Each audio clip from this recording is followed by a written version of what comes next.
digamos, en el marco de las Naciones Unidas. México, en ese sentido, desde un primer momento, pues, se constituye como una prioridad de política exterior de China en América Latina, a mi juicio. La relación tuvo una evolución muy importante, centrada, repito, en esa relación política. El componente económico fue muy marginal a lo largo de gran parte de la historia de la relación. En el sexenio del presidente Zedillo, el tema que ocupa la agenda bilateral es evidentemente la negociación con China como parte del proceso, de su proceso de adhesión a la Organización Mundial de Comercio. México fue el último país que concluyó su negociación bilateral con China. Se firmaron los acuerdos correspondientes ya iniciada la administración de Vicente Fox. Hubo aquí un ejemplo de cómo esa relación política de la que les hablo, los contactos permanentes entre los líderes chinos y los mexicanos, los altos funcionarios, pues ayudó a controlar o a desactivar en muchos casos fricciones políticas importantes que surgieron en determinados momentos a lo largo de la negociación, que como ustedes ya habrán observado en sus estudios y en algunas otras pláticas, pues fue una negociación muy compleja que derivó en una serie de acuerdos relacionados con el comercio México-China, pues que tienen un impacto que trascendió el ingreso inmediato de la relación de China a la OMC, y que hoy, bueno, es un factor que hay que tomar en cuenta al avanzar en el desarrollo de la relación bilateral. No sobra mencionarles que evidentemente a lo largo de estas más de 3 décadas de relaciones diplomáticas, pues China y México se transformaron de manera muy importante. La China que estableció relaciones diplomáticas con México en el 72, pues era un país muy diferente al de hoy, como también en muchos aspectos lo es México, y sobre todo en su orientación y nivel de desarrollo económico. Pues muchos de ustedes conocen aquí al profesor Eugenio Anguiano, que está con nosotros, que fue nuestro primer embajador en China, pues él también podrá comentarles sobre estas dramáticas transformaciones que ha tenido China a lo largo de todo este tiempo. Dentro de estas transformaciones, quizás la que tiene un mayor impacto fue el proceso de reformas económicas que inicia China bajo el liderazgo de Deng Xiaoping, por allá de finales de los 70, 77, 78, al término de este periodo tan complejo que fue el de la revolución cultural en China, donde se sientan las bases para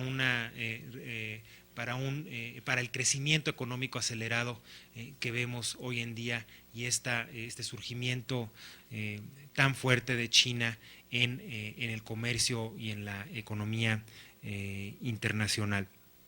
Es a partir de la anterior administración, eran tendencias que evidentemente ya se observaban antes, desde los sexenios de Miguel de la Madrid y Carlos Salinas de Gortari, pero el componente económico de la relación bilateral realmente adquiere una dimensión importante que no tenía en el pasado. Entonces era un nuevo reto para la política exterior mexicana, sobre todo porque, como saben, pues las complementariedades entre México y China en este campo no son evidentes. México y China compiten directamente por mercados, fundamentalmente en nuestro principal mercado de exportación, que es Estados Unidos.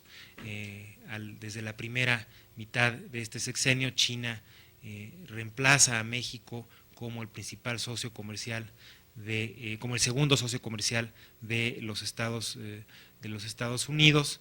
Esto genera también un impacto muy negativo en sectores productivos mexicanos, en los medios de comunicación, acompañado también evidentemente por el dramático aumento en las importaciones de productos chinos a México, que tienen un impacto muy importante en sectores sensibles de la economía mexicana. Entonces había un escenario al inicio de esta administración en el que vemos que se perfila una agenda económica de conflicto, de confrontación, que genera una imagen negativa en la opinión pública hacia lo que representa China para el posicionamiento o para el desarrollo económico de México, con impactos muy concretos. Al mismo tiempo, pues acompaña este proceso económico el proceso político en el que China se consolida de manera cada vez más evidente como una potencia a nivel internacional, en el sentido amplio de ese término, cuando hablamos en términos estratégicos, en términos de proyección de su diplomacia internacional, en términos de su participación en los organismos internacionales. Una posición que tradicionalmente había sido más defensiva, pues pasa a ser una actitud en algunos temas mucho más propositiva. Entonces también México enfrenta el reto de adecuar su relación con China, esta relación muy sólida, muy positiva, construida desde 1972, a las nuevas realidades de China en el contexto político y económico internacional. El fenómeno de China ha tenido pues, un impacto global. No solo ha sido México el que ha experimentado los efectos de la evolución política y económica de China en el escenario internacional. Vemos cómo dominan los temas, este tema en medios de comunicación, en la prensa escrita, en la cultura popular, como lo hizo en el pasado, quizás yo me remontaría a los 80s, cuando estaba esta percepción de lo que representaba el crecimiento económico japonés, la inversión japonesa, los aumentos dramáticos en la inversión japonesa en Estados Unidos, en Europa, y pues ya un poco más tarde pues el enfoque o la atención que se dio a fenómenos o a acontecimientos como el fin de la Guerra Fría, la caída del muro de Berlín, en fin, hablando de cambios paradigmáticos en las relaciones internacionales. Hoy se ve el fenómeno chino desde esa misma perspectiva. ¿Qué hace entonces el gobierno de México para enfrentar esta situación? ¿Qué políticas aplica?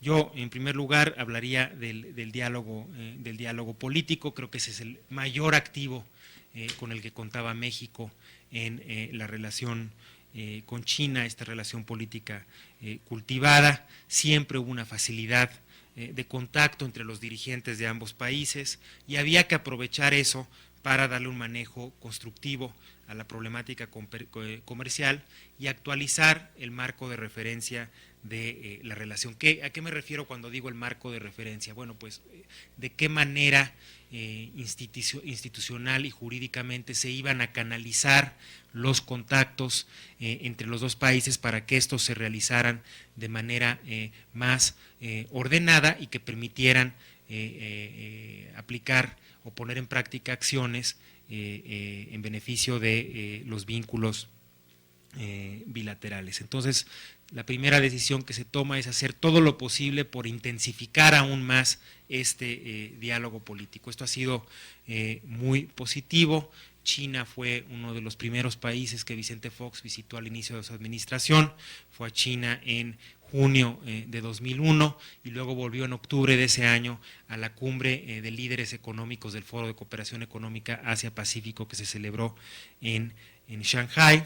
Se aseguraron encuentros bilaterales con los líderes chinos en toda reunión multilateral en el ámbito de Naciones Unidas, en el ámbito de APEC, por supuesto, y con un nuevo elemento. También se impulsó junto con China el llamado G5, un grupo de 5 naciones emergentes, por decirlo de alguna forma: Brasil, China, Sudáfrica, México y la India, en un esquema de diálogo que se estableció con las naciones industrializadas que integran el grupo de los 8. Entonces se ha establecido una práctica de acudir a este diálogo anual en las cumbres del G8 y trabajar para, independientemente de esa dimensión del esquema, pues consolidar a esta especie de G5 como un nuevo espacio de concertación para tratar intereses compartidos por los 5 países. El presidente Fox ha sostenido ya varias reuniones con sus contrapartes, sostuvo 2 con el presidente Jiang Zemin, se ha reunido en 6 ocasiones con el presidente Hu Jintao, y paralelamente pues una gran parte de la dirigencia, de la máxima dirigencia china, pues visitó México en un periodo muy reducido. Yo destacaría, por ejemplo, la visita del primer ministro Wen Jiabao en diciembre de 2003, que fue la primera visita a un país latinoamericano que realizó como primer ministro cuando asumió ese cargo Wen Jiabao. En esa oportunidad pues se tomaron decisiones muy importantes para el desarrollo institucional de la relación. Vino también a México el vicepresidente Zheng Qinghong, que es una figura muy importante en la estructura política gubernamental y partidista interna en China. El presidente de la Conferencia Consultiva Política del Pueblo Chino, Ya Qinglin, visitó México en mayo de 2005, y en septiembre del año pasado recibimos la visita de Estado del presidente Hu Jintao. Es una dinámica muy intensa, que no se ha duplicado en otros momentos o en otras instancias. Creo que el único de los máximos dirigentes chinos que quedan por visitar a México sería el presidente de la Asamblea Popular de China. Pero pues sí se ha dado una dinámica que ilustra que el interés ha sido mutuo, es decir, no es solo México buscando dialogar o vincularse de esta nueva forma con China, sino que también hay una sensibilidad por parte del gobierno chino que se percibe de manera muy clara en el flujo de visitas de alto nivel. Como también se reforzaron las relaciones políticas. Y quiero insistir un poco en este tema político porque a veces tendemos a concentrarnos mucho en la dimensión económica de la relación bilateral con China, y creo que hay otros factores que son igualmente importantes en este proceso de entendimiento y vinculación con una potencia mundial como lo es China. México, por ejemplo, fue decisivo para lograr que China ingresara a la Organización de los Estados Americanos como miembro observador permanente. Era un problema, una pendiente que se venía arrastrando desde hace ya varios años, fundamentalmente por la resistencia de varios Estados miembros de la organización que no tienen relaciones diplomáticas con China. Entonces México individualmente y como presidente del Consejo Permanente de la OEA pues fue un apoyo muy importante para que se concretara el ingreso de China y para que China pudiera acompañar de manera directa y en diferentes formas los trabajos que se dan en la organización. Y actualmente estamos trabajando en el mismo sentido para que se logre una vinculación con el Banco Interamericano de Desarrollo.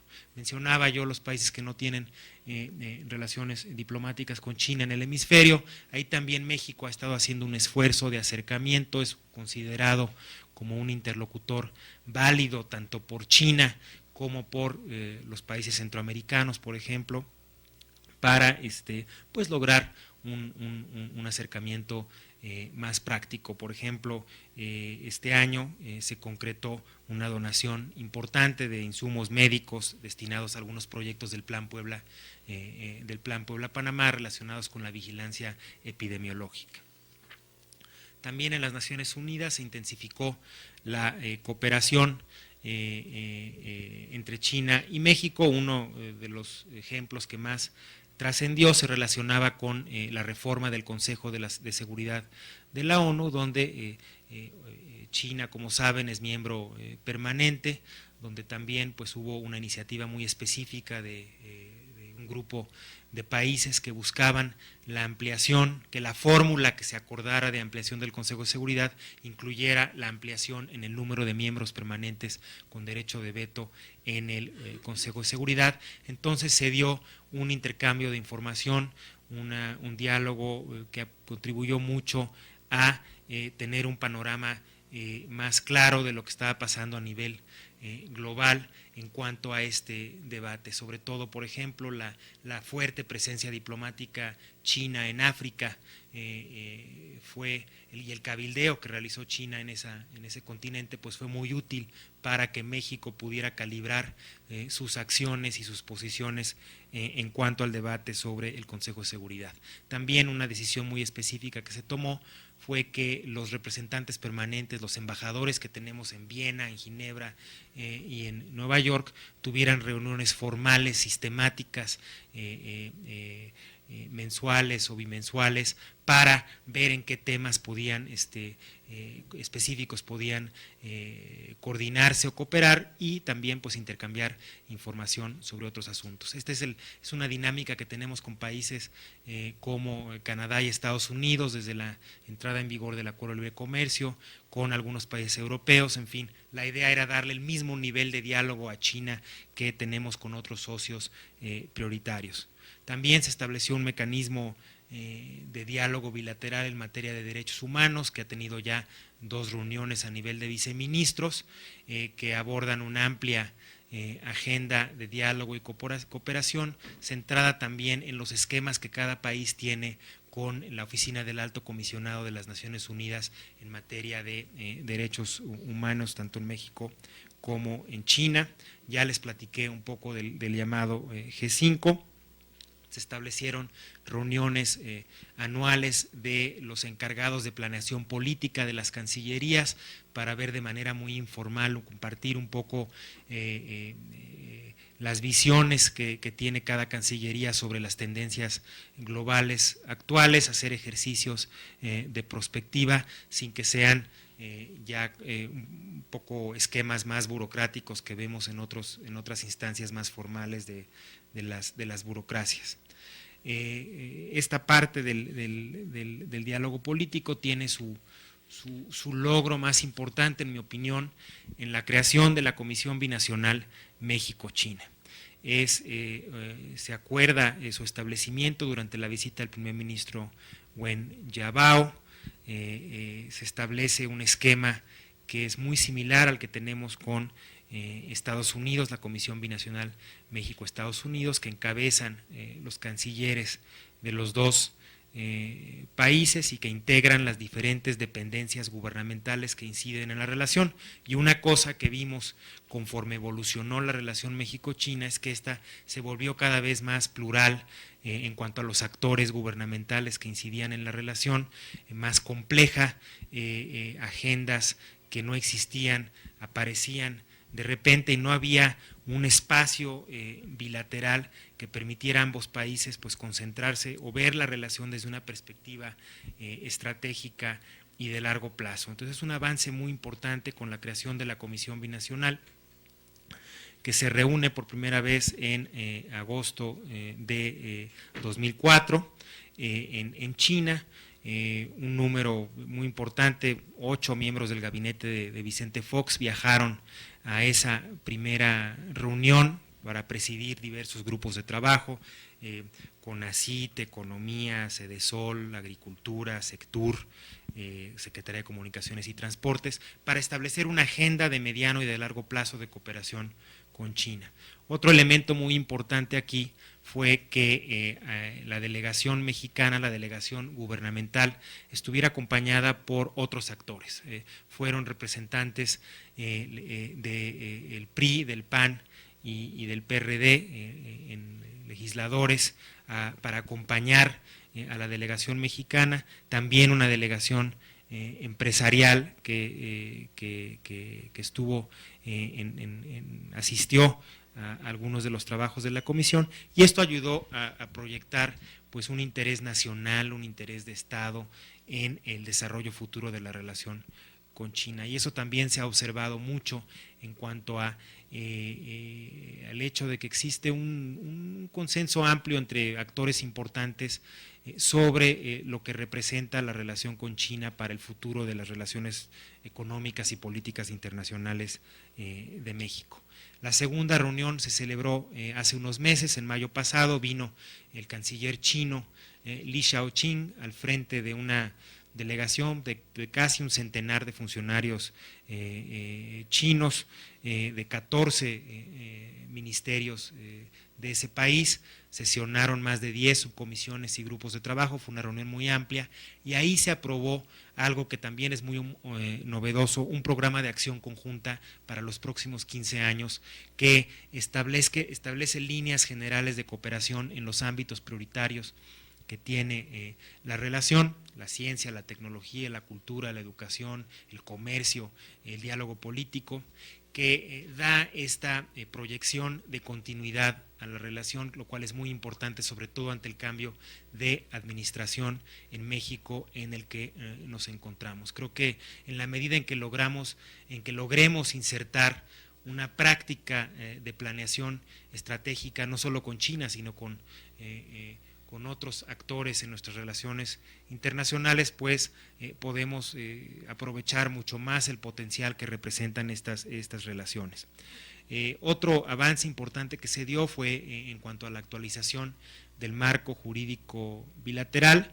Yo les había comentado que México y China, desde el inicio de relaciones diplomáticas, desarrollaron un marco de cooperación muy amplio que respondía a las necesidades específicas en determinados momentos de la relación, pero con estas dramáticas transformaciones que vimos a partir de las reformas económicas en China y la evolución misma que tuvo México en diversos ámbitos, pues era necesario actuar de manera muy decidida para actualizar este marco jurídico. Entonces, en esta administración se han suscrito aproximadamente una treintena de acuerdos bilaterales en diversos ámbitos. Creo que con ningún otro país, incluyendo Estados Unidos, durante esta administración ha habido tal grado de dinámica de negociación bilateral en un campo jurídico y sobre campos pues que surgen como áreas de oportunidad que no estaban en el pasado. El tema de las comunicaciones y transportes, el tema de turismo, el tema del transporte aéreo, los acuerdos que han permitido un ingreso muy gradual de productos específicos agrícolas mexicanos al mercado chino y viceversa, acuerdos en materia de minería, cultura, etcétera. Entonces se genera un acervo, un marco jurídico básico que permite de ahí seguir a una etapa posterior en la relación que dé contenido más práctico, más sustantivo a la agenda bilateral, que ya pues no se reflejaba, su riqueza ya no se reflejaba en su dimensión exclusivamente política y exclusivamente económica. También otra acción específica que se tomó fue la decisión de fortalecer de manera muy importante la presencia oficial de México en China. México, como saben, tiene su embajada en Beijing, tiene consulados en Shanghái y Hong Kong. Estas representaciones se reforzaron con más personal, con recursos presupuestarios adicionales. Se reabrió también una representación de Bancomext en Beijing, se abrió una representación en Shanghái, se abrió una oficina del Consejo de Promoción Turística en Beijing para ayudar a promover este acuerdo turístico que tenemos con China, y este año también se logró la apertura de un consulado mexicano en Guangzhou, que como saben es una de las regiones más dinámicas económicamente en China, que también está evolucionando de manera muy rápida. Entonces ahí pues nos permite dar atención directa a esa zona de China, tanto en temas de promoción económica como facilitación de flujos de turistas y de empresarios de esa región a nuestro país. Entonces es un avance muy importante también, sobre todo porque pues ha sido difícil contar con los recursos presupuestarios necesarios para ampliar esta presencia. También en el ámbito migratorio consular se lograron algunas medidas específicas que han ayudado mucho a facilitar los intercambios. Se suprimió, por ejemplo, el requisito de visa para residentes en Hong Kong, en la región administrativa especial de Hong Kong. Hong Kong desde hace mucho tiempo nunca había exigido visa para nacionales mexicanos. Esas prácticas migratorias antes de la devolución a la soberanía china se mantuvieron en la legislación migratoria de Hong Kong. Entonces pues se logró que tampoco los hongkoneses tuvieran la necesidad de acudir a los consulados y de obtener visas, fueran empresarios, turistas, en fin, o becarios. También se logró la consecución, la instrumentación de visas, entradas múltiples y de larga duración para empresarios chinos y turistas que vengan a México. Entonces ha habido una facilitación importante que también nos da un marco para seguir avanzando en los próximos años. Comercio e inversión, no voy a entrar en mucho detalle, pero aquí también se logró, tanto en el marco de la binacional como en el marco de un grupo específico que establecieron las Secretarías de Economía y de Comercio y el Ministerio de Comercio chino, mecanismos bilaterales que permitían analizar la relación económica en su conjunto, tanto en sus aspectos de oportunidades, aumento de inversión, comercio, etcétera, como en aquellos irritantes, en el tratamiento de aquellos irritantes en la relación desde un principio de responsabilidad compartida. Entonces hay espacios de diálogo muy franco que han permitido desactivar problemas que todos ustedes conocen en el ámbito económico. Quiero decirles, por ejemplo, que la balanza comercial con el intercambio comercial con China durante este sexenio pues se ha sextuplicado. Según las cifras oficiales de la Secretaría de Economía, estábamos alrededor de 3,000 millones de dólares en el 2000, ahora estamos cerca de los 18,000 millones de dólares, con un saldo evidentemente altamente deficitario para México. En el tema de educación se ha buscado ampliar de manera muy importante los programas de becas e intercambio académico, un aumento muy pequeño si se ve en los números duros, pero que sí en el marco de las limitaciones que tenemos pues es un aumento por lo menos del 50%. México está dando ahora 30 becas anuales para estudiantes mexicanos. China está ofreciendo 100 becas a ser cubiertas en un periodo de 5 años. Debemos seguir avanzando para fortalecer estos programas de intercambio académico. El tema de la cultura también se puso en práctica una agenda muy ambiciosa de presencia cultural mexicana en China. Este año los principales teatros, cines, festivales, museos de 3 de las ciudades más importantes de China, Pekín, Shanghái y Guangzhou, han estado dedicados a exposiciones y presentaciones mexicanas. Creo que uno de los vehículos de acercamiento más importantes, difíciles de cuantificar en el corto plazo, evidentemente, pues es el acercamiento entre las sociedades mexicana y China mediante una proyección cultural más intensa. China también ha aumentado su presencia cultural en México. El año próximo será país invitado de honor al Festival Internacional Cervantino. Está proyectándose también la apertura de institutos Confucio en diversas universidades mexicanas, incluyendo aquí en la Universidad Nacional Autónoma de México. En fin, hay una efervescencia muy importante en el terreno cultural.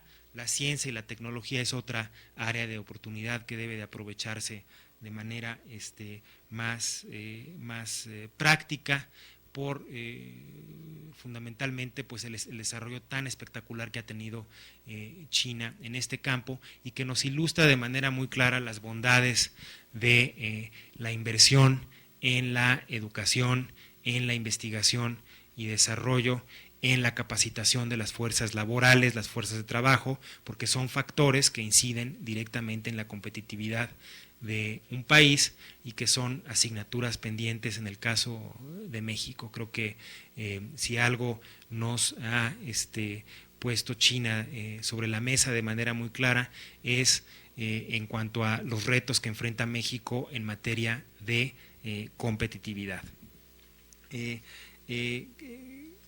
A través de esas acciones se ha logrado un avance muy importante, a mi juicio, en la relación bilateral. Se adoptaron acciones que eran muy necesarias para colocarnos en una posición que permitiera un desarrollo constructivo, saludable de la relación bilateral y pues aprovechar las oportunidades que presenta la evolución de China en el escenario internacional. Creo que hay ámbitos como el del turismo, como el de la agricultura, el comercio y la inversión, donde podemos avanzar de manera muy importante, siempre y cuando logremos, por una parte, mantener una continuidad en las estrategias gubernamentales y sumar a este proceso a otros actores que cada vez se vuelven más esenciales para el desarrollo de los vínculos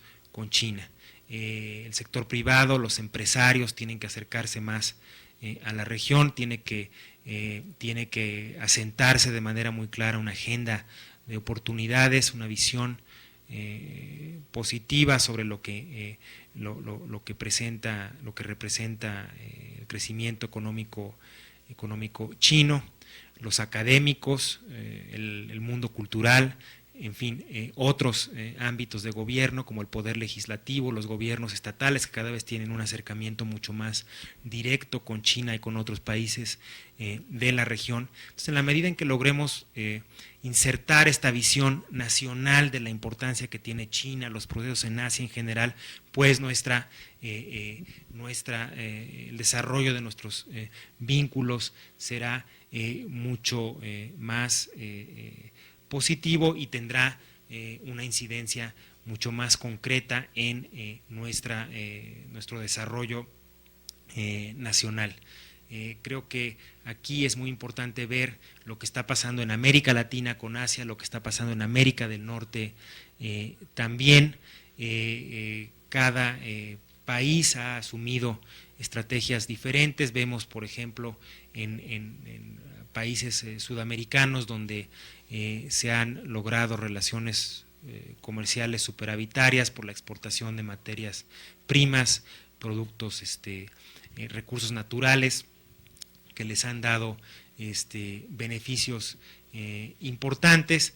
Esos países no cuentan con el grado de acercamiento político a este momento que tenemos nosotros y que se ha desarrollado a lo largo de muchos años, como ya les he platicado, pero pues son activos que no son estáticos. Entonces México tiene que estar muy atento permanentemente para no rezagarse en el desarrollo de sus vínculos con China y con Asia Pacífico. El contexto norteamericano es muy importante también, distingue a México de otros países de la región latinoamericana en cierta medida por el papel que juega Estados Unidos como destino principal de nuestros productos, de nuestras exportaciones, lo que implica también para el desarrollo de nuestra infraestructura y logística, lo que pasa en Canadá, en Estados Unidos, en la costa occidental, en materia portuaria, es muy importante. Cuando ustedes vean lo que se está haciendo o dejando de hacer en materia de infraestructura portuaria en México, en Manzanillo, en Lázaro Cárdenas, etcétera, pues hay que ver, por ejemplo, lo que están haciendo los canadienses, que están viendo la saturación de puertos en las costas occidental, en California, Long Beach fundamentalmente, y mediante iniciativas locales, provinciales y federales, y también con una participación importante del sector privado, están canalizando grandes cantidades de recursos, cientos de millones de dólares, para duplicar y triplicar la capacidad de los puertos y la infraestructura en Canadá, y poder competir por los mercados asiáticos. Es el tipo de ejercicio que México debe estar viendo para que tampoco se quede atrás en este tipo de iniciativas.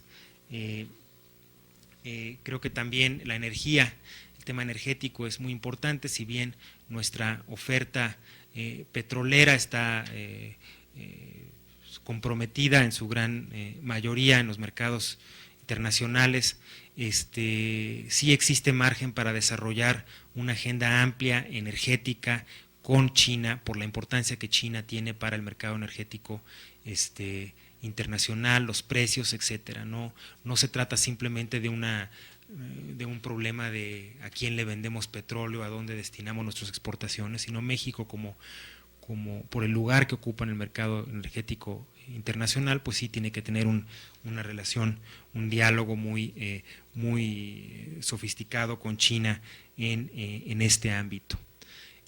Creo que son desarrollos importantes, pero son incipientes, requieren esfuerzos de largo aliento. Los países asiáticos, China, se distinguen por una capacidad de planeación estratégica en el mediano y el largo plazo que nosotros no tenemos y que tenemos que desarrollar si es que vamos a posicionarnos, a posicionar nuestra economía y a nuestro país políticamente en el escenario internacional de manera positiva en el escenario internacional que se está conformando muy rápidamente. Quisiera concluir con una reflexión sobre el contexto regional. Es importante que cuando vean a China, no vean a China como un ente aislado, sino que siempre procuren ver lo que está pasando en la región en su conjunto para tener una visión mucho más clara. Primero, pues les comentaría que tan solo en términos económicos, por ejemplo, el intercambio comercial con Asia es mucho mayor al intercambio comercial que tenemos con la Unión Europea, es casi 6 veces mayor al intercambio comercial que tenemos con América Latina. Estoy hablando nada más en términos muy simples económicos, para hablar un poco de cómo se están transformando las redes del comercio internacional. China es nuestro segundo socio comercial en términos de intercambio. Esto es un escenario muy diferente al que veíamos hace 4, 5, 6 años, y no se diga una década atrás. Entonces los cambios se están dando de manera muy rápida. Vuelvo al tema económico. Hemos oído mucho en los medios cómo se habla de la competencia china por la industria manufacturera, en términos negativos muy frecuentemente, de cómo se ha visto en desventaja la industria manufacturera en México, la industria maquiladora, frente a la alta competitividad que tienen esas industrias en China.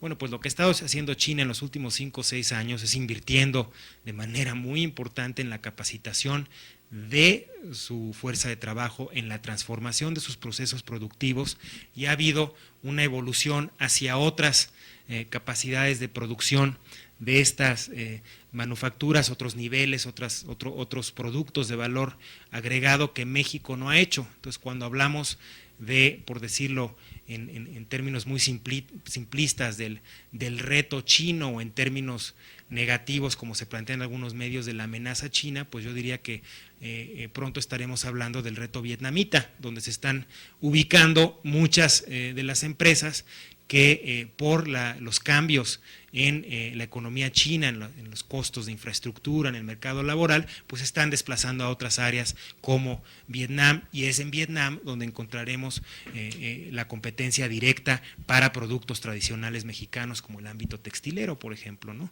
Vietnam, no debemos olvidar que tiene un acuerdo de libre comercio con Estados Unidos, y que en las próximas semanas formalizará su ingreso a la Organización Mundial de Comercio. Es una nación que lleva poco más de una década creciendo a a más del 10% anual. Entonces no podemos ver China de manera aislada.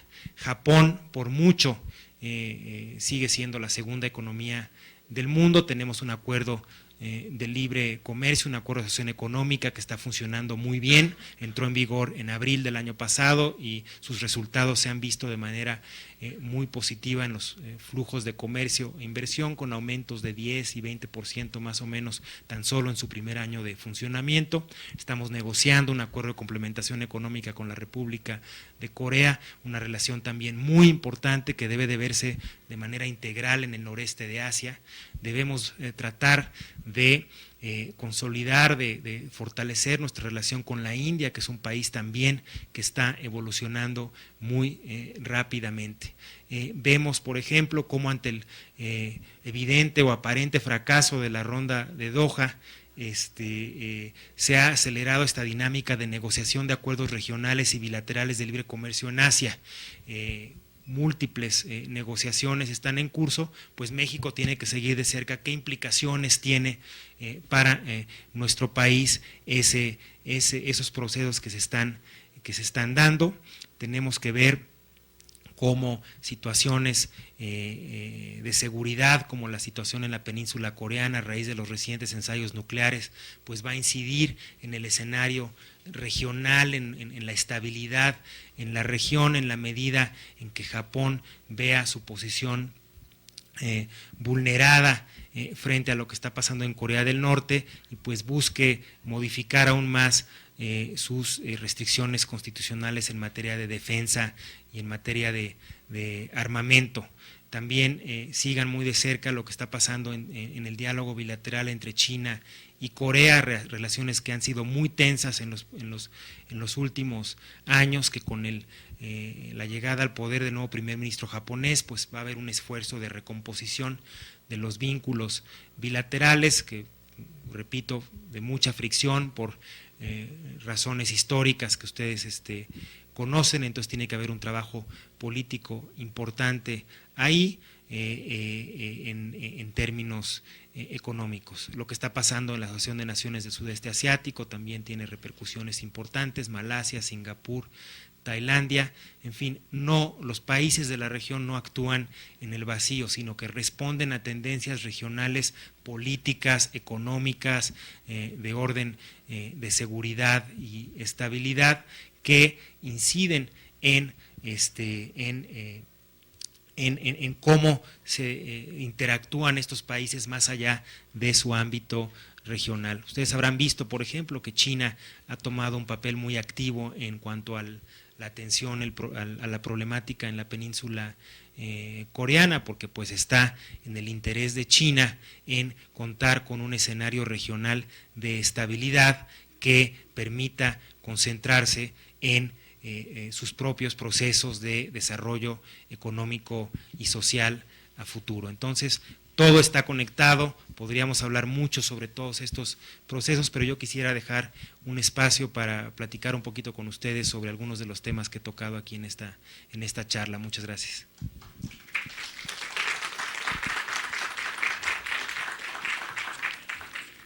Entonces tenemos, muchas gracias Julián, tenemos en fin más de media hora para algunas rondas de preguntas como lo hemos venido haciendo. Por favor. Bueno, en el caso de la energía,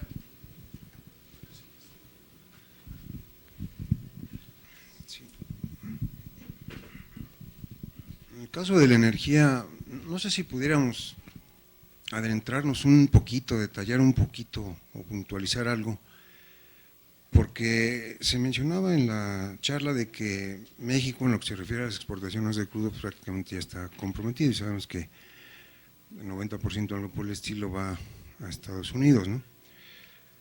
Pero vaya, sí me gustaría platicar un poquito más, porque independientemente de que esté comprometida la exportación, independientemente de que las reservas nacionales ya de suyo también se ven desgraciadamente muy limitadas, ¿no?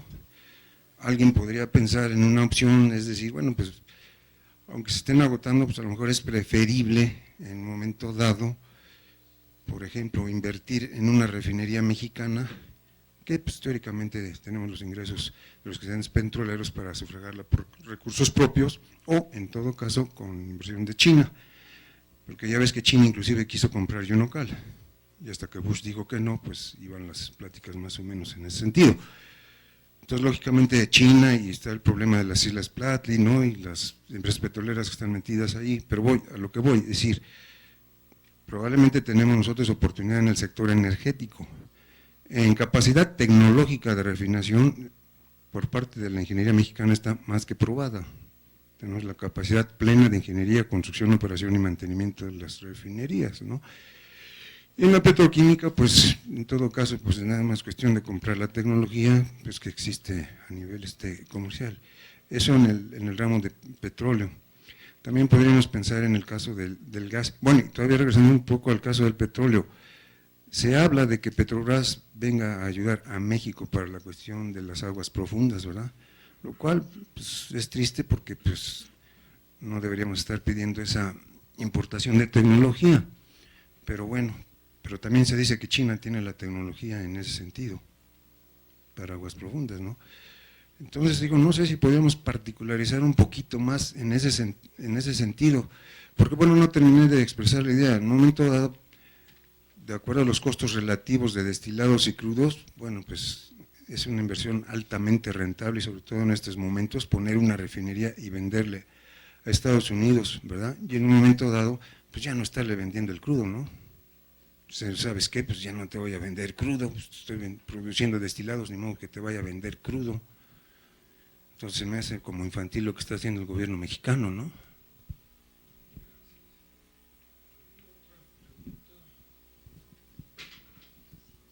A ver, empezamos 1, 2, 3 y 4 para la primera. Gracias. Mi pregunta va relacionada a qué herramientas o instrumentos legales ha creado o está creando la Secretaría de Economía en base al problema que se le viene en enero del 98 en cuanto a la liberación de productos establecidos dentro del documento de adhesión de China al OMC, exactamente en cuanto a compromisos de productos mexicanos y chinos. 2008. Bien, la semana antepasada, la revista Newsweek hacía un trabajo sobre la imagen que China está proyectando al mundo. Y entre las cosas que plantea, hacía una observación que se liga mucho con algunas cosas que hemos estado discutiendo en este ciclo de conferencias. Y es que Newsweek se hace la pregunta en relación a la política armamentista que tiene la República Popular China. Es decir, China tiene hoy el tercer lugar en inversión militar y en ese sentido parece que a nadie le llama la atención. Entonces, en materia de relaciones exteriores, ¿qué impresión da este veloz incremento de la política armamentista en la República Popular China en relación a la Organización de Naciones Unidas o a la OEA y particularmente qué piensa el gobierno mexicano en ese sentido? Ese sería un poco.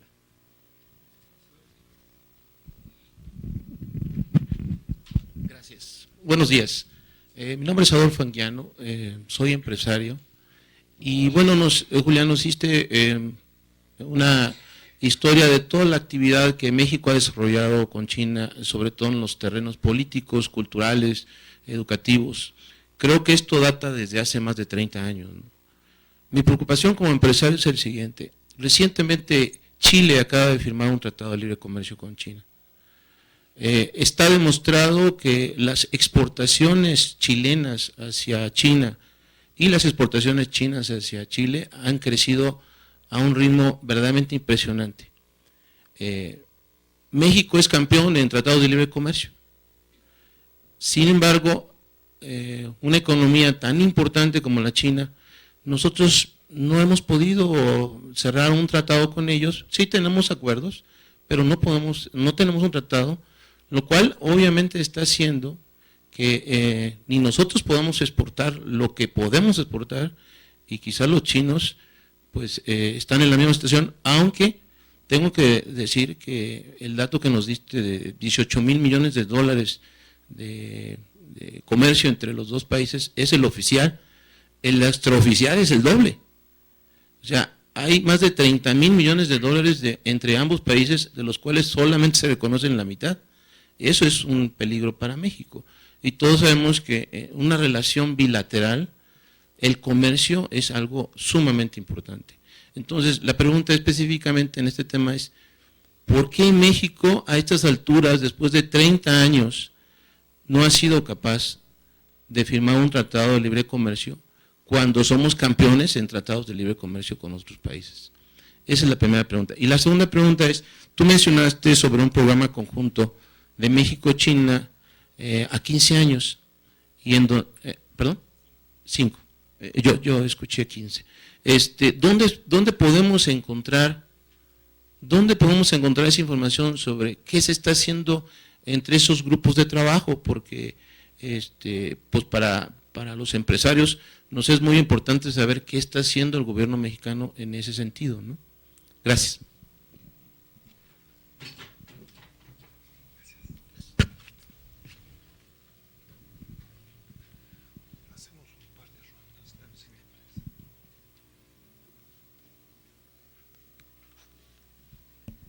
Bueno, muchas gracias. Primero, hubo aquí una inquietud, pregunta sobre el tema energético. Yo les puedo comentar que en la etapa que me ha tocado presenciar o observar el diálogo bilateral con China, que al inicio de la administración, cuando se dan los primeros contactos bilaterales al más alto nivel, el interés específico que viene de los dirigentes chinos es la posibilidad de comprarle petróleo a México, es decir, una inquietud muy concreta, ¿no? ¿Cuáles son las posibilidades de comprar petróleo mexicano? ¿Cuáles son las condiciones de transporte y logística? Y la segunda inquietud tenía mucho que ver con la posibilidad de empresas chinas de participar en licitaciones en diversos ámbitos, en aquellos permitidos fundamentalmente por la legislación mexicana, que como saben ustedes es muy restrictiva constitucionalmente. Con el paso del tiempo se fue ampliando esta agenda de discusiones. Se habló mucho, por ejemplo, de extracción de recursos minerales, minas, desarrollo de infraestructura en lugares donde se extraen estos productos. Se habló también de la capacidad que tiene Pemex para participar en la operación de refinerías, en ese tipo de proyectos fuera de el país. Entonces fue mucho del diálogo inicial, era un poco conocer un poco cuáles son los mercados, cuáles son las situaciones nacionales de los respectivos países. No había habido mucho diálogo sobre estos temas. También coincidió en que estaba entrando en funciones una nueva generación de líderes chinos, entonces estaban un poco fijando los términos, tratando de determinar cuáles iban a ser los términos de referencia en la relación, cuáles temas se iba a poder avanzar, y era un tema que trataron con no solo los países latinoamericanos, sino, como saben, el tema energético pues es una prioridad para China en todos los países. Entonces, yo no conozco con detalle cuáles son las condiciones de la industria petrolera en México, pero evidentemente sí coincido en que existen oportunidades para entrar en mayor detalle y ver cuáles son los espacios en los que México podría tener una participación más directa y viceversa de China aquí en México. Creo que, por ejemplo, en la primera binacional con China no hubo un grupo de asuntos energéticos, se logró que en esta que hubo vinieran las autoridades chinas a establecer un grupo de trabajo en materia de energía, y es un proceso muy incipiente que apenas está desarrollando. La segunda pregunta que escuché tenía que ver con los instrumentos legales, las acciones que está preparando la Secretaría de Economía con miras al 2008. Así es. Es un tema que también se ha estado abordando interna y bilateralmente en los mecanismos de diálogo que hay con China. Creo que mi impresión personal es que no se ha avanzado lo suficiente en ese tema para realmente atender la situación que se presenta. Evidentemente es un tema que corresponde a los funcionarios de la Secretaría de Economía. No sé si ya ha estado por acá Ángel Villalobos o Roberto Zapata, pero por eso reitero que es una apreciación personal de que no ha habido un grado suficiente de avance para prepararnos para esa fecha. Había una pregunta sobre armamento chino por acá. Es un debate que ha surgido, un tema que ha surgido mucho en los últimos 2 años, sobre todo en Estados Unidos. El Congreso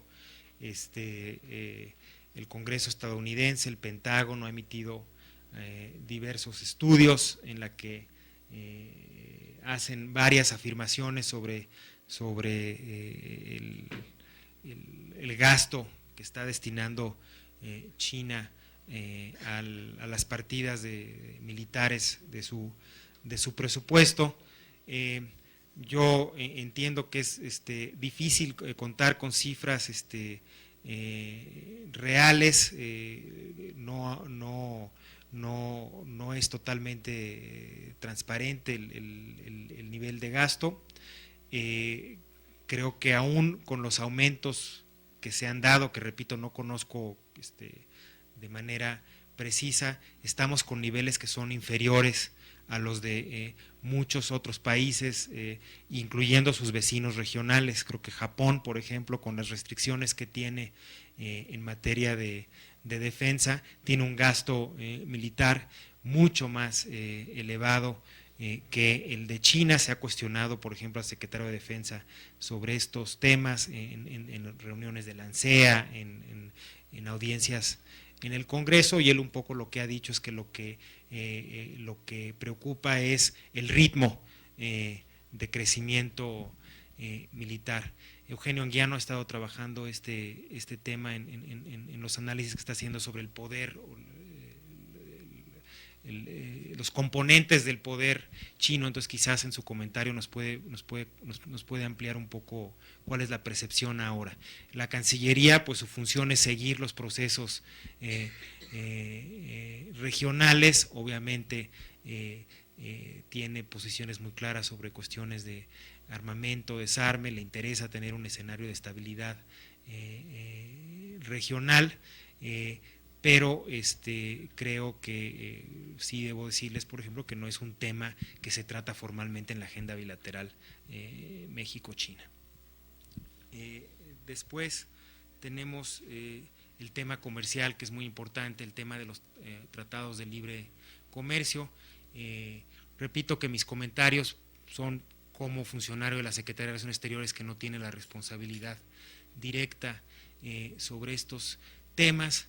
Yo creo que un hecho que ha habido en esta administración es que hubo un freno a la dinámica de negociación de acuerdos de libre comercio, fundamentalmente en parte debido a las resistencias de diversos actores del sector productivo mexicano. Si mal no recuerdo, la última negociación pues habría sido la del acuerdo de asociación económica con Japón, que repito ha tenido resultados muy positivos en un mercado como el japonés, que es notoriamente restrictivo, sobre todo para nuestros productos agropecuarios, en cuanto a barreras pues, no solo arancelarias, sino que no arancelarias también, o algunos defensas escondidas en su sistema de distribución e importación. Cuando Corea, por ejemplo, vio que entraba en vigor el acuerdo de asociación económica, también como un inversionista importante aquí en México, pues se sintió en desventaja vis-a-vis Japón en el escenario del comercio y la inversión, y pues empujó mucho para que hubiera un acuerdo de libre comercio con ese país. Las condiciones internas son extremadamente complejas, no en mi opinión se centran en la simple voluntad o decisión del gobierno de iniciar una negociación. Hay una fuerte oposición a cualquier acuerdo comercial con Corea, de sectores como el del acero, el del químico farmacéutico, por ejemplo, que inciden y que tienen una capacidad de interlocución con legisladores en las cámaras, en fin, que es un factor real en la determinación que se toma sobre negociaciones comerciales. Se logró una fórmula intermedia, un enfoque gradual, un acuerdo de complementación económica que va a dirigirse a sectores específicos y que va a tener un calendario progresivo en el mediano plazo. Apenas van 3 rondas de negociación, con Japón hubo como 14, si mal no recuerdo. Corea es un caso complejo, tienen un acuerdo de libre comercio con Chile, que tardó más de 2 años en ratificarse. Se negoció, estaba paralizado. El lobby agrícola en Corea fue muy fuerte. Recordarán en la ministerial de la OMC en Cancún que los coreanos eran de los más beligerantes en sus manifestaciones. Hubo un caso lamentable de un coreano que murió en estas manifestaciones. Bueno, estos sectores iban a las casas de los legisladores coreanos a bloquearlas, lanzando cócteles Molotov en los días en que estaban programadas las votaciones de ratificación en el legislativo coreano, para impedir que se llevaran a cabo la ratificación. El gobierno coreano tuvo que aplicar un programa de apoyo y subsidios al campo de aproximadamente $500 millones para conseguir el apoyo de ese sector y poder aprobar el acuerdo, que está funcionando bien. Entonces son escenarios muy complicados, incluso en aquellos como el de México y Corea, en que la complementariedad es más que evidente. No es tan evidente ahora en el caso de China. Chile no enfrenta las mismas condiciones comerciales que México. Chile no compite con China en su principal mercado de exportación como lo hacemos nosotros. Los perfiles de la relación comercial son diferentes. Chile tiene una capacidad de exportación de agroindustria mucho más sofisticada que la nuestra. Nosotros tenemos también muy centrada en el mercado estadounidense y en menor medida el canadiense, pero es difícil duplicar las condiciones que un país como Chile y Nueva Zelanda, por ejemplo, que tienen acuerdos con China, donde sí la complementariedad es más que evidente. Creo que políticamente fue un logro que la relación con China no se fuera por el despeñadero de la confrontación, porque había condiciones realmente muy propicias para que eso sucediera, un caldo de cultivo que se haya venido generando. Usted tiene toda la razón en que las cifras reales son mucho mayores a las oficiales. Hay toda una problemática de cifras, la triangulación, en fin, es un problema complejo, pero pues no está en el interés nacional de México establecer una ruta de confrontación, una relación de confrontación con una de las principales potencias mundiales del siglo XXI. Entonces había que encontrar un marco de referencia incipiente, modesto, en fin, pero que nos permita analizar estos temas. Tampoco ha habido interés por parte de China en un acuerdo de libre comercio con México, no se ha planteado, ellos están muy conscientes de la sensibilidad de la relación, nos ven mucho en el contexto norteamericano, ellos también tienen una práctica muy gradual y muy sabia de escoger a los socios con los que se van a negociar acuerdos de libre comercio. El primero fue Nueva Zelanda y es un caso muy claro porque necesitaban un escenario muy controlado, una economía pequeña, una complementariedad evidente para empezar este proceso, y bueno, ahora están también inmersos en sus procesos de negociación comercial con los países del sudeste asiático que tienen un alcance bilateral y también subregional. Yo espero, yo sí creo que México, una de sus cartas de presentación ha sido su capacidad de negociación de acuerdos comerciales. Creo que deben de ser mejor aprovechados para que se aprovechen las oportunidades. El caso de Japón es muy impresionante. Uno de los principales promotores o sectores que apoyan la negociación de acuerdos de libre comercio es el sector agrícola mexicano, que están viendo cómo están beneficiándose del acuerdo con Japón. Entonces hay que generar y sumar ese tipo de apoyos hacia futuro para crear condiciones internas que permitan no solo negociar un acuerdo, sino que acompañen sectores importantes y que ese acuerdo que resulte pueda ser ratificado en el Congreso. Entonces sí es un problema fundamental, la relación comercial con China y con Asia en su conjunto tiene un lugar prioritario. Lo que yo he tratado de hacer es dar un panorama un poquito más amplio de los temas que tienden a perderse ante el impacto real que tiene el aspecto económico en la relación.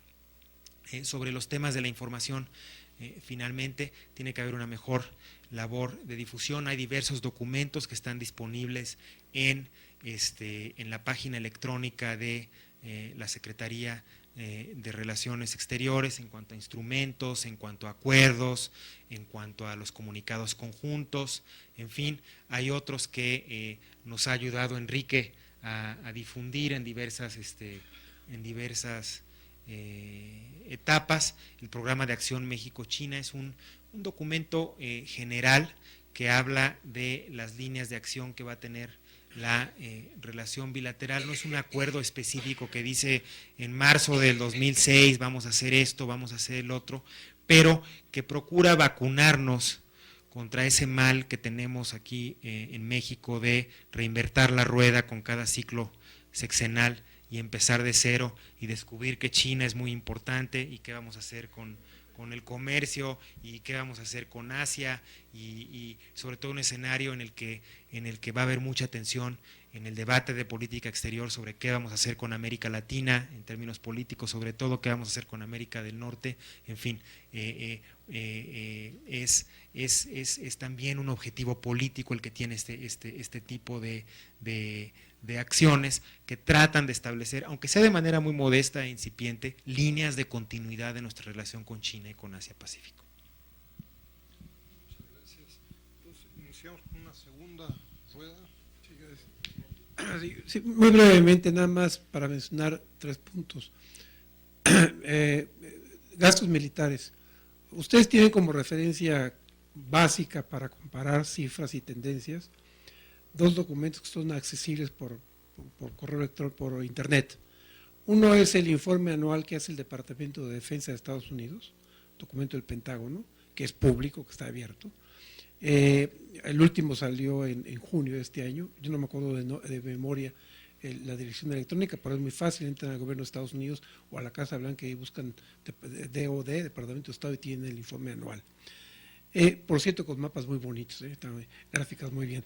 El otro, la contraparte, digamos, es el llamado Libro Blanco de China, del gobierno chino, que también lo hacen cada año, en inglés lo publican, desde luego en chino, y entonces ahí ven las comparaciones de cifras, en qué tanto está gastando realmente China en armamento y cuánto.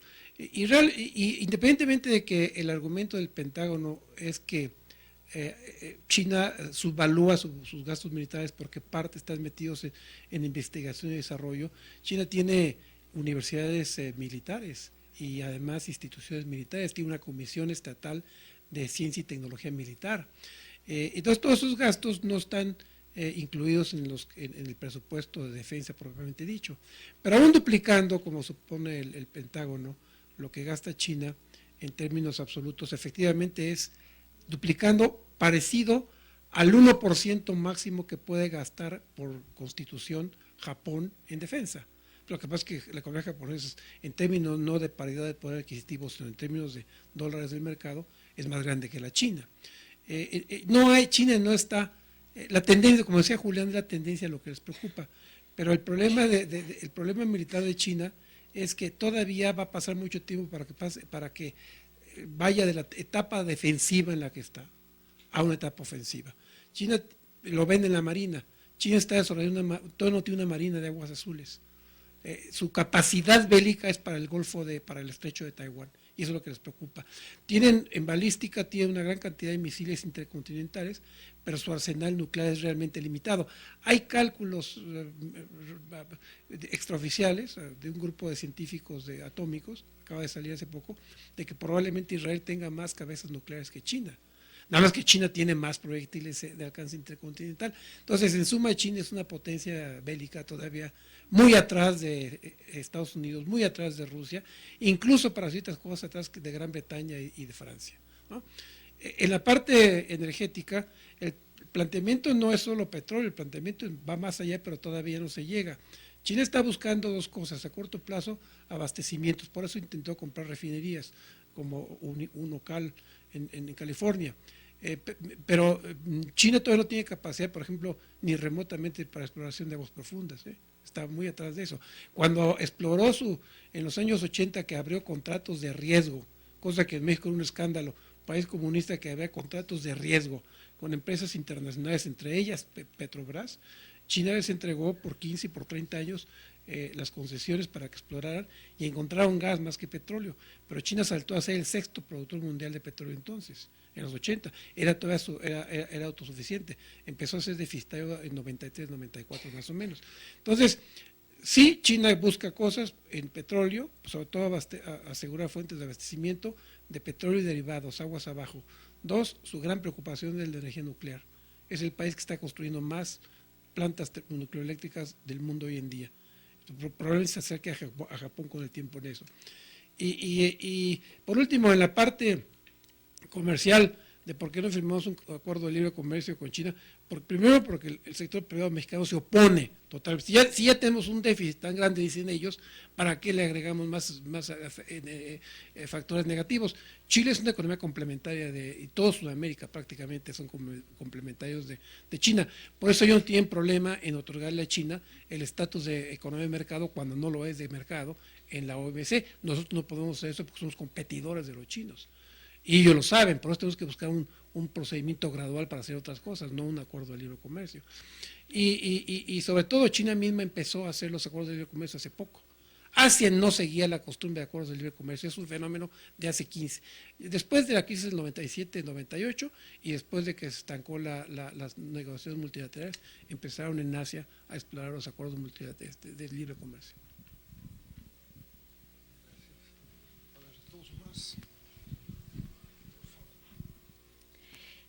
Usted había mencionado la importancia que tiene toda esta zona del este de Asia para México. Esta zona de Asia se ha caracterizado por una diplomacia económica en donde ellos hacen uso de una importante uso de la representación en los organismos internacionales y en sus relaciones bilaterales con otras economías. Esta diplomacia económica es importante para ellos para lograr sus intereses económicos, comerciales o de inversión. Yo quisiera saber si México está en esta posición de tener una diplomacia económica frente al Asia o qué elementos le estarían faltando para lanzar esta diplomacia económica activa que ellos tienen.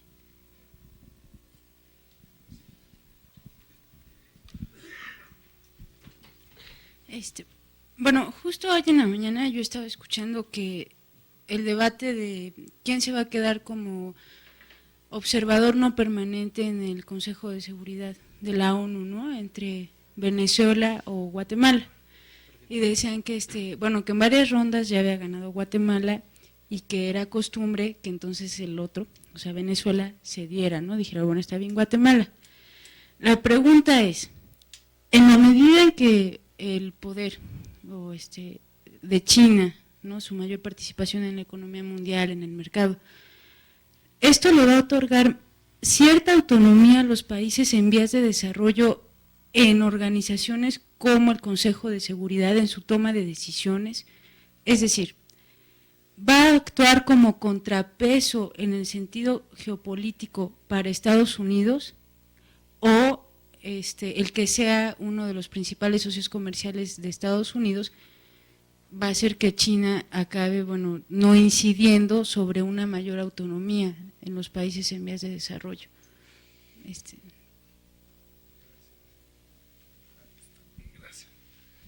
Me inscribo.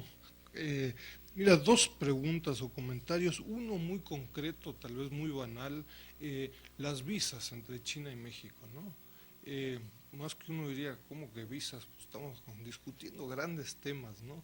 Pero es un tema fundamental para el comercio, negocios, digo, expectativas de aumentar por 10 el turismo China, etcétera, y en general pareciera que el sistema, yo sé que es un sistema bilateral, que no es el más eficiente, es caro, es tardado, etcétera. ¿Hay ahí algún proyecto para mejorar el visado de México para chinos y en forma bilateral o no?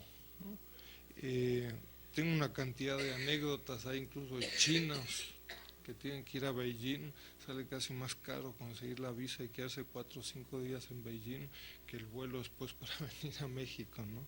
Y un segundo tema, en varios de los temas señalados acá, particularmente comercio, inversiones, pero yo creo que en otros rubros hay una problemática regional, al menos centroamericana, norteamericana, ¿no?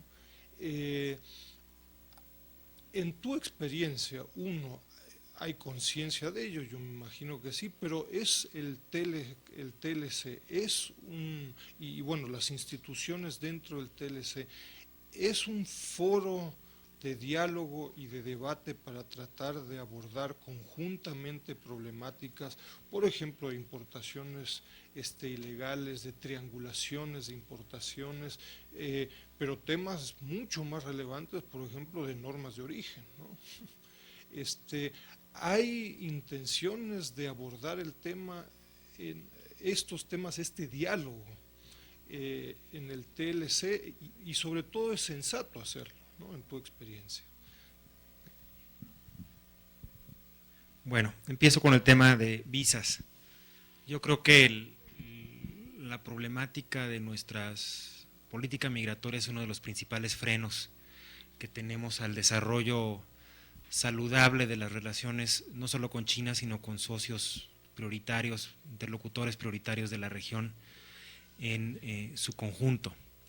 Es una problemática muy compleja que tiene que ver con muchos factores, con el nivel de recursos que tienes para mejorar, por ejemplo, la red de atención consular, la parte burocrática del proceso migratorio consular en cuanto a recursos humanos y recursos financieros. Creo que la apertura del consulado en Guangzhou, por ejemplo, nos ayuda a cubrir un vacío donde hay, que es una de las principales fuentes de visitantes de diversa índole a México y que nos permite ofrecer un servicio más directo que antes tenía que hacerse en otra parte. Evidentemente China tiene un territorio muy grande, no se resuelve esta situación con la apertura de un consulado adicional, pero es un poco para ilustrarles el reto. También hay un factor que tiene que ver con, no me refiero al caso de China aquí en general, sino la política migratoria que ha experimentado algunos cambios a raíz de los ataques terroristas del 11 de septiembre y en otros lugares del mundo donde las consideraciones de seguridad adquieren una prioridad más elevada. Luego también en la parte burocrática en México la los trámites, los procedimientos son engorrosos, son prolongados, desalientan los flujos de visitantes y de empresarios. Y eso es un mensaje pues muy grave, muy contradictorio si tenemos a los dirigentes políticos, al presidente de la República, a los cancilleres, ratificando en todo momento su voluntad de acercamiento con países como la India, como China, en fin, cuando pues estos países, los ciudadanos de esos países enfrentan pues problemas muy concretos para poder visitar nuestro país. Se han logrado avances, ya se modernizó, por ejemplo, los equipos de nuestras representaciones para poder expedir visas digitales y de alta seguridad in situ en nuestras representaciones en China. Se ha logrado, por ejemplo, que para empresarios que cuenten con, que cumplan ciertas características establecidas, ya no se recurre al permiso previo del Instituto Nacional de Migración y que se les expiden visas de 3 años de larga duración y de entradas múltiples, para que solo tengan que hacer una vez su trámite consular, que les dure por un periodo de 3 años, que es prorrogable en función de las necesidades de la empresa o del empresario. El acuerdo turístico chino, su nombre oficial es el Memorándum para la facilitación de viajes de turistas en grupo chinos a México. Establece también una mecánica particular en la que ya los turistas chinos no tienen que acudir a nuestras representaciones, va a la agencia de viaje, un representante acreditado de las agencias de viaje, a hacer el trámite de los grupos de turistas, sin que estos grupos ya pasen en su proceso de documentación por México, sino que una vez que se cumple el procedimiento establecido en el acuerdo bilateral, la embajada o el consulado automáticamente expide los permisos, incluso sin que todos los integrantes de estos grupos tengan que presentarse personalmente en el consulado. Uso el caso de la India también, donde también logramos que se expidan las visas de entradas múltiples y de larga duración para empresarios y en este caso para turistas también, porque no tenemos un acuerdo turístico que no es necesario en el caso de la India. Ahí tenemos un problema más complejo porque solo tenemos una embajada en la India, Nueva Delhi. Tenemos una red de consulados honorarios, pero deberíamos, espero yo, contar con un consulado, por ejemplo, en Bombay en el futuro cercano. Entonces yo veo este tipo de medidas como acciones específicas que van a venir a suavizar este problema, a facilitar, a agilizar para aquellos grupos, evidentemente, que queremos que vengan a México. Se está avanzando también, hay que hacer algo con los becarios, con los profesores, en fin, todo lo que tiene que ver con el intercambio académico, pero es un proceso lento y que si bien la Secretaría de Relaciones Exteriores maneja la red consular, no es una facultad de la Secretaría de Relaciones Exteriores, es una facultad y una política, un problema de la Secretaría de Gobernación, del cual depende el Instituto Nacional de Migración. Entonces ahí está pendiente, tiene que haber un trabajo de coordinación interna del gobierno federal para que todos actuemos con la misma voz, ¿no? El tema norteamericano, más que en los mecanismos del Telecan, se ve en el contexto norteamericano, en el marco de ASPAN, de esta Asociación para la Seguridad y la Prosperidad en América del Norte, en la cumbre que hubo recientemente creo que fue en Chichén Itzá, en Cancún, con el nuevo primer ministro de Canadá, el presidente Bush y el presidente Fox. Ahí se incluyó ya formalmente el tema de Asia en la agenda de discusión, muy centrado en la parte que yo vi en el tema de competitividad. O sea, ¿qué acciones tiene que tomar América del Norte en su conjunto para fortalecer su posición de competitividad en el comercio internacional? No conozco si al menos formalmente se dé ya una agenda de discusión que tenga que ver con asuntos específicos como los que mencionaste, pero sí se aborda, por ejemplo, en el marco de los encuentros bilaterales que tenemos con Canadá y Estados Unidos, en el marco de las cumbres y las reuniones de APEC, en los espacios de las reuniones de ministros de Economía, de altos funcionarios, etcétera, donde es una plataforma para tratar este tipo de temas de manera informal, aprovechando que se están encontrando nuestros representantes en las reuniones de los foros de APEC.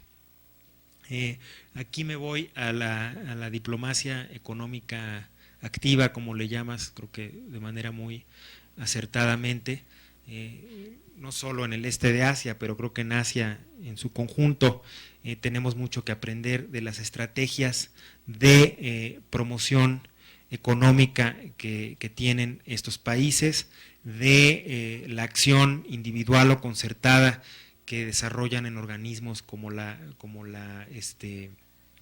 OMC, en el caso específico de Corea, por ejemplo, en la OSD. México apoyó el proceso de ingreso de Corea a la OSD y ahí también tenemos muchas coincidencias. Ahí creo que México tiene mucho que hacer, ver cuáles son sus estructuras de promoción comercial, tiene muchos problemas el esquema de Bancomext, tiene que verse a profundidad qué se va a hacer, tenemos una red insuficiente, México tiene una oficina de representación de Bancomext en Singapur, por ejemplo, que está encargada de la India, Australia, Nueva Zelanda, el sudeste asiático, en fin, hasta la apertura de la oficina del Consejo de Promoción Turística con China que les mencionaba, la representación de la Sectur en Japón era responsable de todo el mercado asiático. Entonces ahora, cuando les hablaba del acuerdo turístico, comentaba yo con Enrique, por ejemplo, en las próximas semanas se va a iniciar el primer vuelo directo entre México y Japón, México-Tokio, por parte de Aeroméxico, va a ser la única línea latinoamericana que va a estar volando ahora a Asia, la única que volaba en el pasado era Varig a Japón, que dejó de volar recientemente, fue parte de uno de los anuncios cuando fue el presidente de Brasil, hablando del contexto latinoamericano, que se anunció con bombos y platillos cuando fue el presidente Lula, pues prácticamente en los comunicados se vislumbraban 3 vuelos directos entre todas las ciudades brasileñas y chinas en el futuro cercano. Entonces, ahí va a ser un catalizador importante para el comercio. El vuelo va a ser una escala a propósito, se escogió Tijuana por el interés que tiene para el empresariado japonés la zona de la maquiladora, para China, para canalizar turismo chino que no tenga que pasar por los obstáculos migratorios en Estados Unidos e incluso Canadá, y para atraer a turismo o a visitantes latinoamericanos que también quieren una opción alternativa para viajar a Asia, a San Francisco o Los Ángeles, que tienen su propia problemática. Entonces, esa presencia tiene que multiplicarse de manera muy importante. Yo les comento, por ejemplo, que la oficina comercial de Corea en Bombay y Nueva Delhi es como 4 veces más grande que la Embajada de México en cuanto a número de funcionarios. Entonces, estamos en un universo de competencia por recursos limitados, donde es muy difícil ir con la Secretaría de Hacienda, para la Secretaría de Hacienda, ir con el Poder Legislativo y cuantificar resultados de corto plazo de una inversión en la ampliación de la representación diplomática. La apertura de una embajada o en un consulado no se traduce en aumentos inmediatos en el comercio o en acuerdos, en fin, son factores cualitativos de la presencia internacional de México que un país con el tamaño de la economía de México pues debería de tener una presencia más global. Yo les hablaba de la ampliación de la representación, de la presencia mexicana en China, pues eso no se logró porque se nos dieron recursos adicionales para poder abrir estas oficinas de manera muy modesta, sino que tuvimos que cerrar o reducir el tamaño de representaciones en Europa,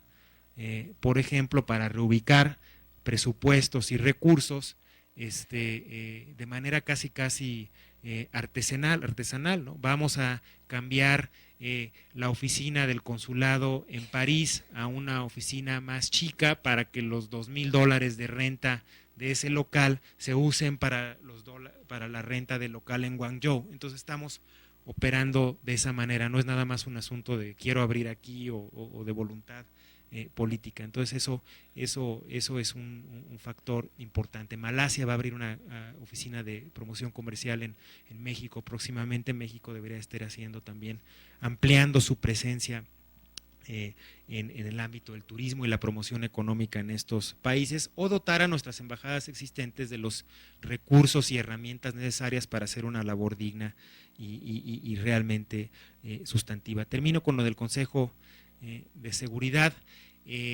Primero, bueno, hablamos de miembros permanentes y no permanentes. China es uno de los 5 miembros permanentes del Consejo de Seguridad.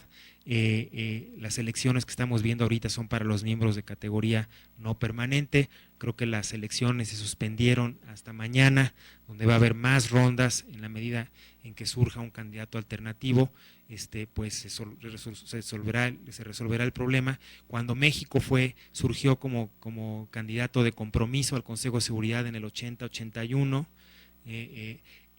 hubo más de 140 rondas 154 rondas de votación entre Colombia y Cuba. Creo que apenas vamos en la 8ª o la 9ª ronda de votación. Entonces esto puede ir para largo, pero para atender tu pregunta, en todo este debate de la reforma del Consejo de Seguridad, China en su posicionamiento público se ha pronunciado en favor de aumentar la representación de los países en desarrollo en el Consejo de Seguridad, y las fórmulas que ha propuesto para la reforma de ese órgano pues van orientadas a ese fin.